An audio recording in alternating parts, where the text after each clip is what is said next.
So yesterday, I think, Michael, we were talking to Stroh. We were talking to Tom Haberstroh.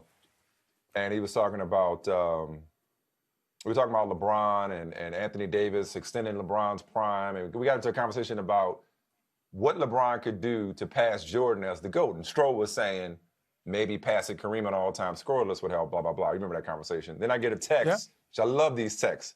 Vinny Goodwill was like, there's nothing LeBron can do to win the GOAT debate. All right, Vinny. Wow. The floor is yours.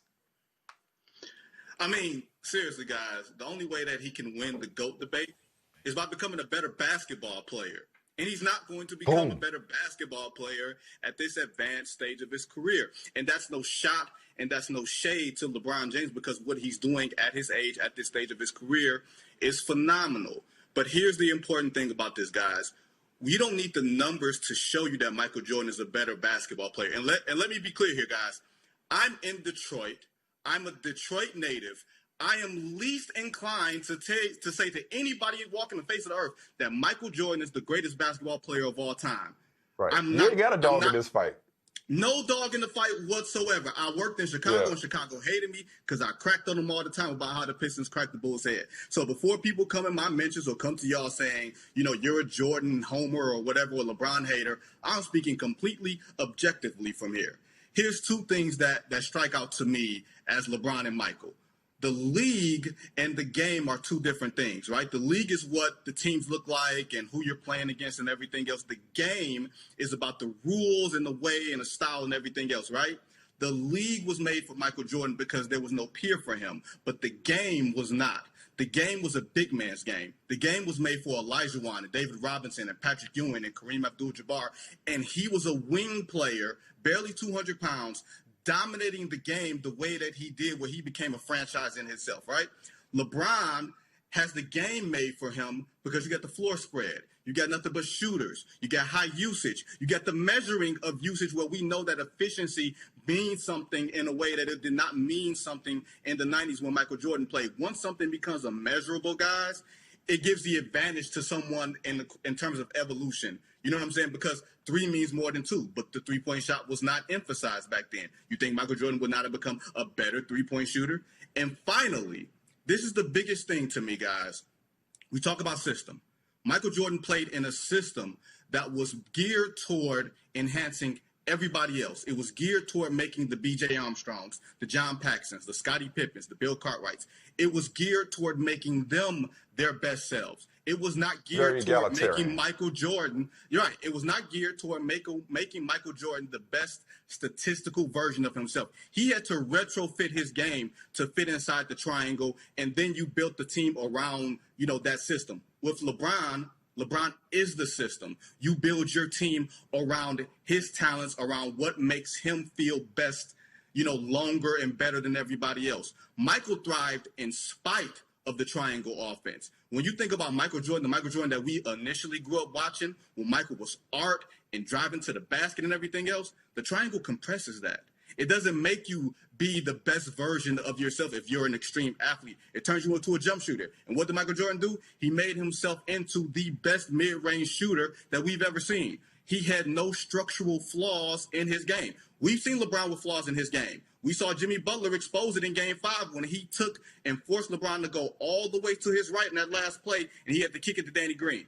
You can't crowd Michael Jordan that way in his early prime or late prime. There were holes that LeBron has that can be exploited that cannot be exploited with Michael Jordan. And that has nothing to do with, you know, wanting my guy to be this or wanting somebody else's guy to be that. Those are empirical facts that we talk about when evaluating the game of basketball, and I'm interested with you guys in having a good faith discussion that has nothing to do with narratives and nothing to do with, man, I want to be able to say that LeBron is my guy and I witnessed the greatest basketball player to ever live.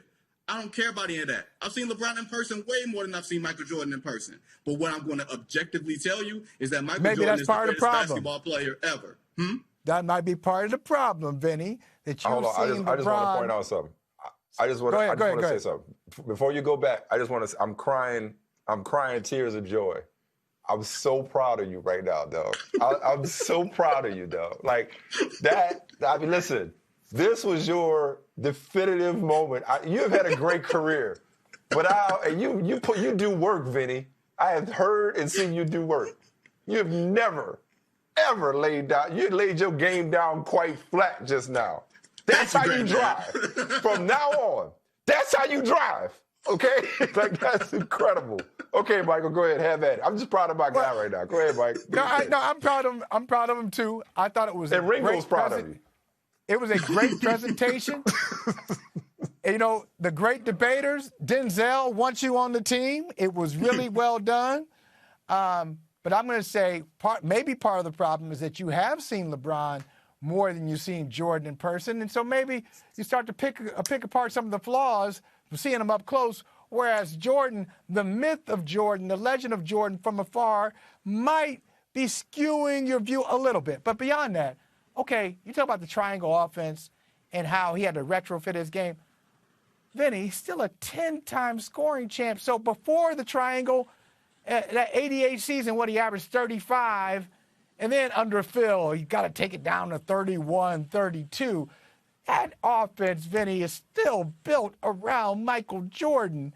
And it's not like he took something away. Maybe the triangle added some things to his games. Look at the assist numbers, maybe the rebounding numbers. Michael Jordan at times in the triangle was their point guard because they never really had a traditional point guard who was setting him up. So I don't know if I buy that argument.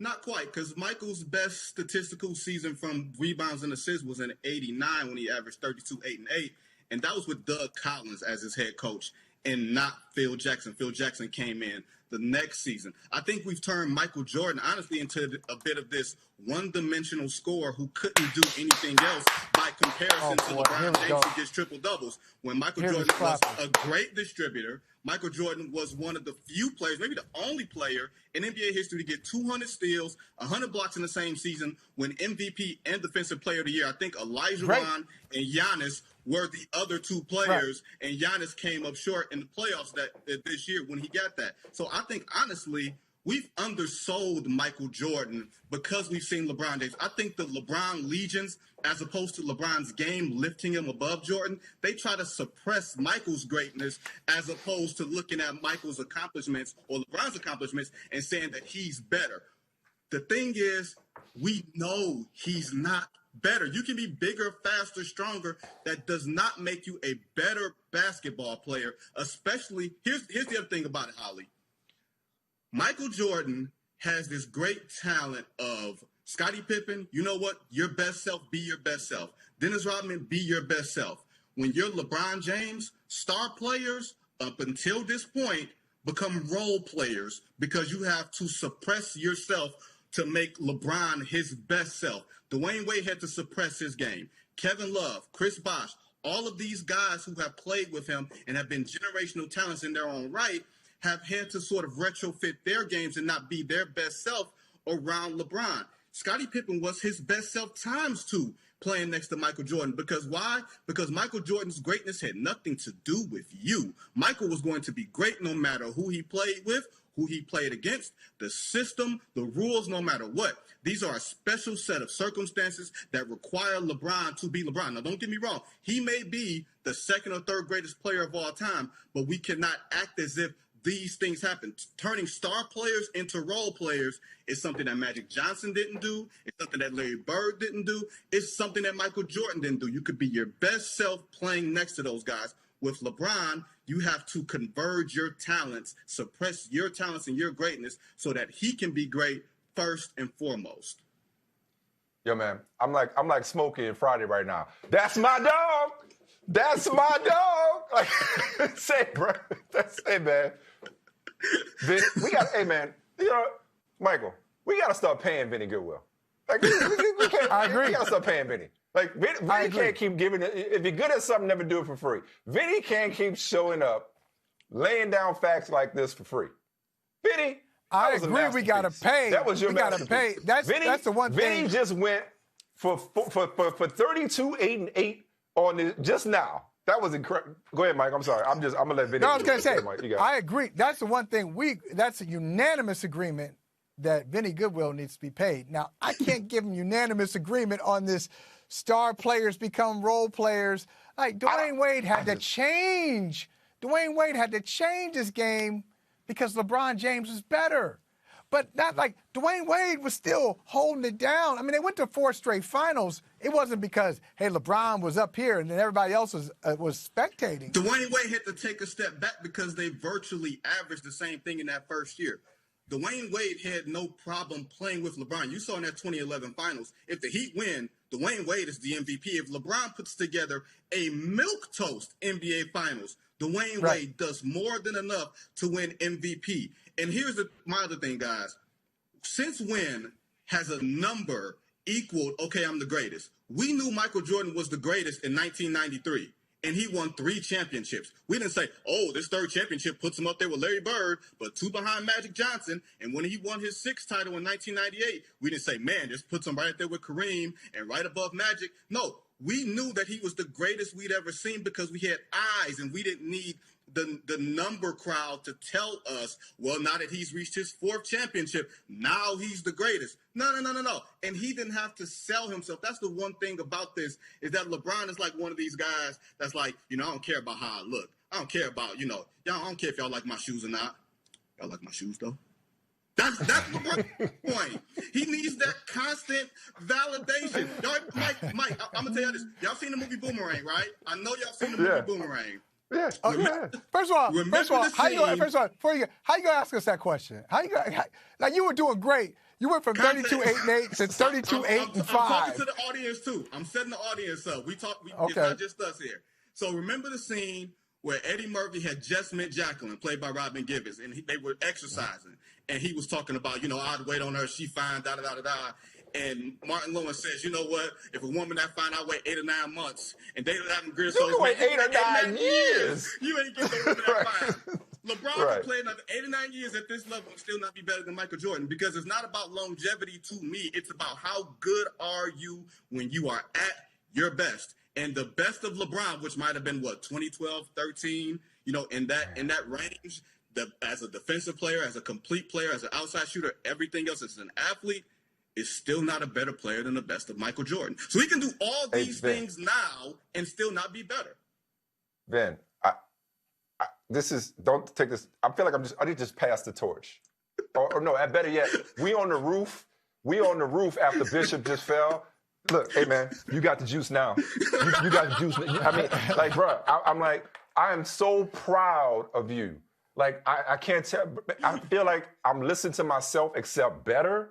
Because I can't tell you how many times I've been trying to tell these people to stop underrating Michael Jordan's all-around game. I can't tell you how many times I keep telling these people to stop acting like 8 championships will make him better than Michael Jordan because his team wins 8 championships. And conversely, I don't hold LeBron's championship losses against him because it's a team accomplishment for the most part. No. So, hey, man, I am just so proud and thankful for what you did. I'm going to make sure that we clip this off.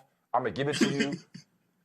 Keep it. I'm going to cherish this moment. I will cherish this experience for the rest of my life because I'm telling you, you just literally, I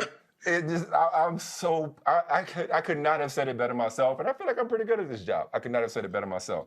I'm going to set y'all up on another topic, though, because I know you're a Detroit guy. Michael, your favorite artist of all time. Yes, let's hear it. Michael, you go first. Yeah, I mean, Stevie Wonder. Motown. I didn't even know that was a thing, Michael Holley. Yeah, Benny, I got to hear your take on it. Like, Stevie. We had little Stevie Wonder. We got Stevie through the 70s, and Stevie in Motown. Benny, look, man, there's some memories that I'll never forget, man. I remember my grandmother's house. Remember those old, they called them floor models, where you had an 8-track. You had an 8-track in one part, then the other is playing 45s, and I used to open the cabinet, and she had all these 45s in there. You see the Motown logo on there, and Stevie Wonder.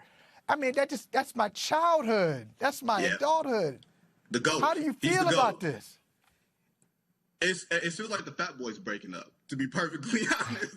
And Stevie leaving Motown feels like the Fat Boys breaking up. If you are a child of Detroit, then Motown Museum is a part of your life. Then Motown music is basically the soundtrack to your childhood. I've gone to Motown Museum and seen everything from the Temptations to the Supremes to even the people who were on Motown and didn't necessarily make an imprint, like the Isley Brothers. You know what I'm saying? Like, there are so many different people but Stevie is the crown jewel. Like, you can name your favorite Stevie album and 5 people can come up with 5 different answers. He is the voice of our generation. I will not go on this Stevie Ain't Blind thing.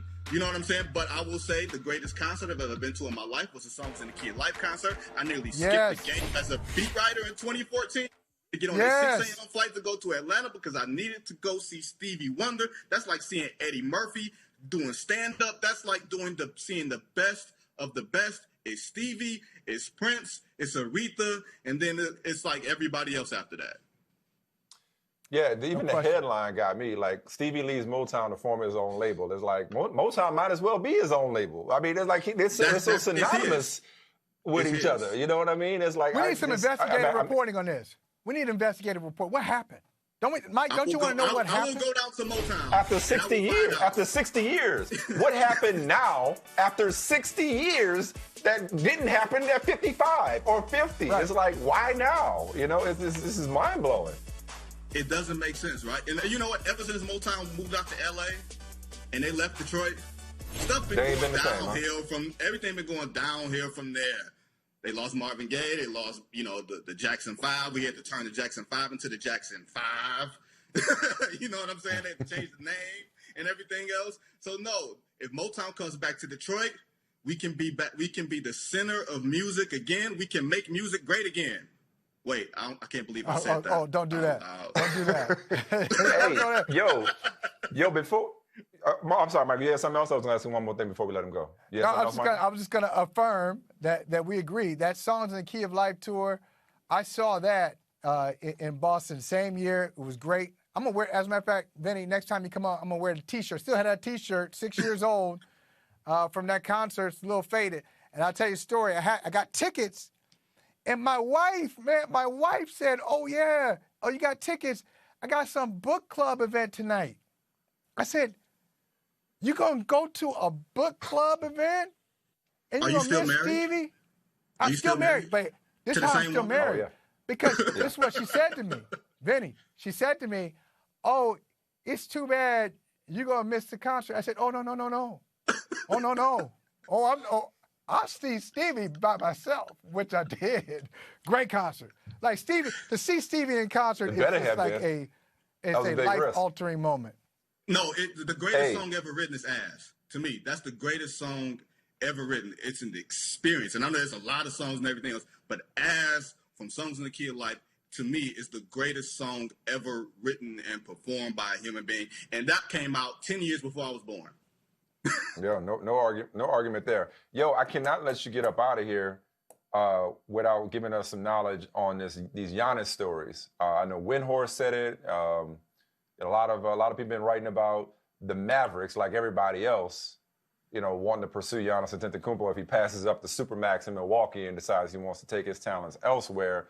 Apparently, they got some front office connection, whether it's Donnie Nelson or whoever. They feel like they got an inside track on attracting him to playing alongside Luka, which is scary, but feels a little crowded, but whatever. Yes. Yeah, redundant. There's the word. That's what I was trying to get at.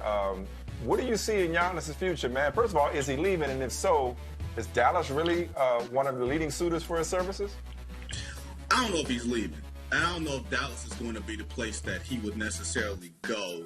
Playing with Porzingis and Luka, it sounds nice, but I think that might be too much on the plate. The two teams that I heard of when the bubble was going on, the two teams that I heard were the two teams at the top of your list: Miami and Toronto. Now, with the way Miami put out, and we know about Heat culture, and we know about the way that Pat Riley likes to go after stars, and the fact that South Beach, like you can add him to Jimmy Butler and the way that Jimmy played, and add another top guy next to him, and it doesn't feel crowded. It just feels like they got to figure out who's in charge, and we know who's going to be in charge.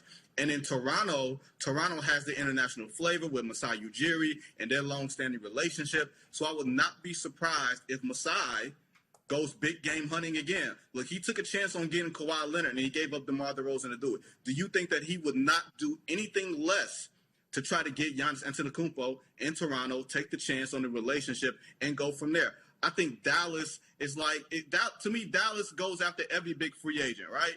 And they still haven't gotten one. Remember, they were supposedly in the LeBron sweepstakes in 2010. They were supposedly in the Dwight Howard sweepstakes in 2014, and all these other different things. And they never seemed to get that guy. Yeah, him too. Yeah, all of them. And I think they have a good organization, a great head coach.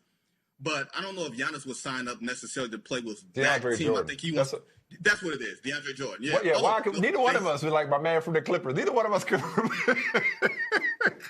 Like your boy. Yeah, him. Yeah. But I don't think there's any. I don't think they're ahead of Toronto or Miami if it comes down to it. Yo, dog. Next time you got that many hot takes, next time you're gonna spit hot fire like that, let me know and I'll just take the day off. And you could be one brother. All right, anytime, dog. Just share yours anytime. You do the solo, brother. Seriously. Come on and just take it. Just take it. Oh, no, Exactly. I can't do the whole show. I gotta do it with one of y'all. That's why, Mike, That I was wore a this T-shirt masterpiece. for you today. Let me see it. I can't see it. Oh, let's see what we got. Stand up a little bit. Oh, there it is. Oh, there it is. Nice. That's great. That's dope. All right, I see you, Martin. I see you. Martin, Appreciate you, man. Detroit. I'm in Detroit, all that stuff, so I figured y'all like it. Love you, bro. Thank you, man. Love y'all too, man. Appreciate y'all.